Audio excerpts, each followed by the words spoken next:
حضور دہر میں آسودگی نہیں ملتی، تلاش جس کی ہے وہ زندگی نہیں ملتی۔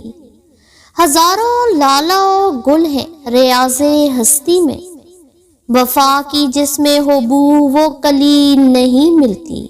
مگر میں نظر کو ایک آبگینہ لایا ہوں، جو شے ہے اس میں وہ جنت میں بھی نہیں ملتی۔ جھلکتی ہے تیری امت کی آبرو اس میں، طرابلس کے شہیدوں کا ہے لہو اس میں۔ حضور دہر میں آسودگی نہیں ملتی، تلاش جس کی ہے وہ زندگی نہیں ملتی۔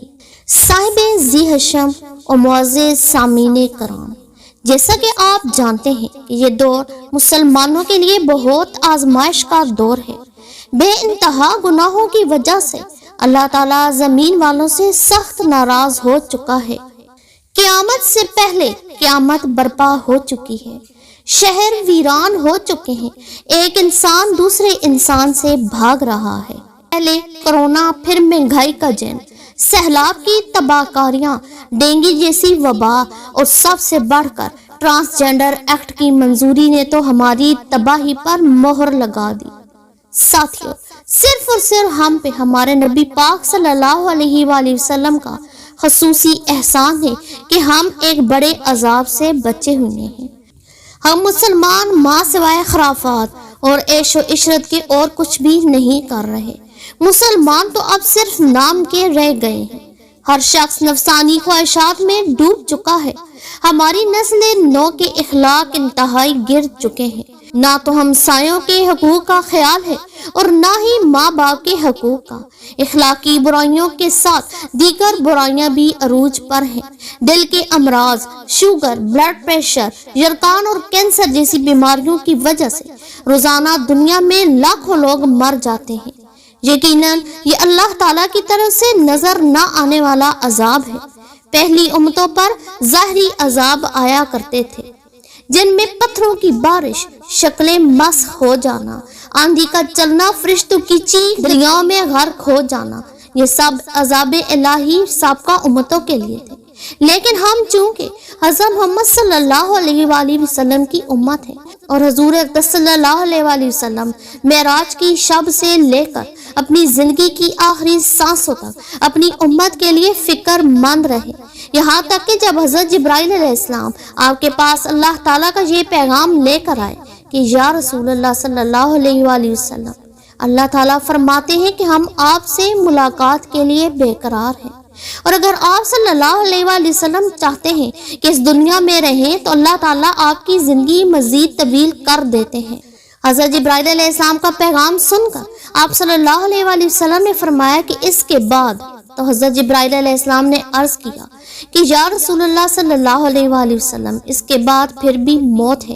تو آپ صلی اللہ علیہ وآلہ وسلم نے فرمایا کہ میرے بعد میری امت کا کیا بنے گا؟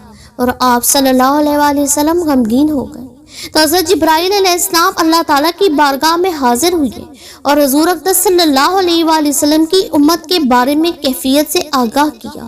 اللہ تعالیٰ نے فرمایا کہ میرے حبیب صلی اللہ علیہ وآلہ وسلم سے جا کر عرض کرو کہ اے میرے محبوب، روز محشر آپ صلی اللہ علیہ وآلہ وسلم جس کی شفاعت کریں گے میں ان کو بخش دوں گا اور آپ صلی اللہ علیہ وسلم کی امت پر خصوصی کرم کروں گا۔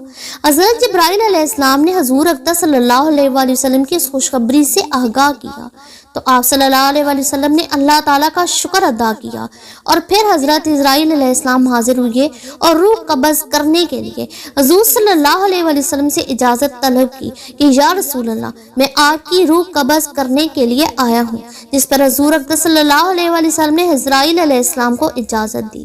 واضح رہے، آپ صلی اللہ علیہ وآلہ وسلم کی ذات اقدس کے سوا اسرائیل علیہ السلام نے آج تک روئے زمین پر کسی سے بھی روح قبض کرنے کی اجازت نہ تو لی ہے اور نہ ہی قیامت تک لیں گے، کیونکہ موت اللہ تعالیٰ کا حکم ہے جس کی تعمیل کرنا حضرت اسرائیل اور ان کی جماعت پر فرض ہے۔ اس دنیا کے اندر ہر انسان کی کتاب زندگی میں آزمائش اور مصیبت کا لفظ ضرور لکھا ہوا ہوتا ہے، بچہ ہو کہ بوڑھا، جوان ہو کہ ہدیر عمر، مرد ہو کہ عورت، ہر ایک کی زندگی کے کسی نہ کسی مرحلہ میں آزمائشی دور سے گزرنا پڑتا ہے۔ پھر یہ آزمائش و مصیبت کبھی انفرادی ہوتی ہے کہ آدمی اپنی حالت اور حیثیت کے اعتبار سے آزمایا جاتا ہے، تو کبھی اجتماعی ہوتی ہے کہ پوری قوم و ملت کو آزمایا جاتا ہے، اور کبھی آزمائش دین کی بنیاد پر ہوتی ہے تو کبھی دنیاوی اعتبار سے ہوتی ہے۔ الغرض اس دنیا رنگ و بو میں ہر ایک اپنی حیثیت کے لحاظ سے آزمایا جاتا ہے۔ ساتھیوں، امت مسلمہ کا اللہ کے بعد واحد آسرا و سہارا ہمارے پیغمبر صلی اللہ علیہ وآلہ وسلم نے اس ابتری کے دور میں ہم پہ لازم ہے کہ روزانہ مخصوص تعداد میں اپنے نبی پر درود بھیج کر اپنے حالات کی درستگی کے لیے ان کے وسیلے سے اللہ کے حضور دعا کریں۔ کسی شاعر نے کیا خوب کہا ہے، نبی اکرم شفیع اعظم دکھے دلوں کا پیام لے لو، تمام دنیا کے ہم ستائے کھڑے ہوئے ہیں سلام لے لو، شکستہ کشتی ہے تیز دھارا نظر سے روپوش ہے کنارہ، نہیں کوئی نا خدا ہمارا خبر تو عالی مقام لے لو، قدم قدم پہ ہے خوف رازن زمین بھی دشمن فلک بھی دشمن، زمانہ ہم سے ہوا ہے بدظن تم ہی محبت سے کام لے لو، کبھی تقاضا وفا کا ہم سے کبھی مزہ کے جفا ہے ہم سے، تمام دنیا خفا ہے ہم سے خبر تو عالی مقام لے لو، یہ کیسی منزل پہ آ گئے ہیں نہ کوئی اپنا نہ ہم کسی کے، تم اپنے دامن میں آج آقا تمام اپنے غلام لے لو، تم اپنے دامن میں آج آقا تمام اپنے غلام لے لو۔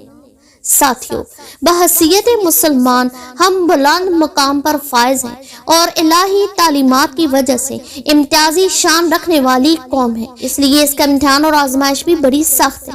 ہر زمانہ میں ایمان والوں کو آزمایا گیا اور بڑے تکلیف دہ دور سے گزارا گیا ہے، جیسے کہ پاکستان بننے سے پہلے مسلمانوں کے زوال کو دیکھ کر علامہ اقبال نے چشمے تصور میں حضور پاک کے روضے میں حاضری دے کر ان کے آگے گر گرا کر فرمایا تھا، تلاش جس کی ہے وہ زندگی نہیں ملتی، ہزاروں لالو گل ہیں ریاض ہستی میں، وفا کی جس میں ہو بو وہ کلی نہیں ملتی، حضور دہر میں آسودگی نہیں ملتی۔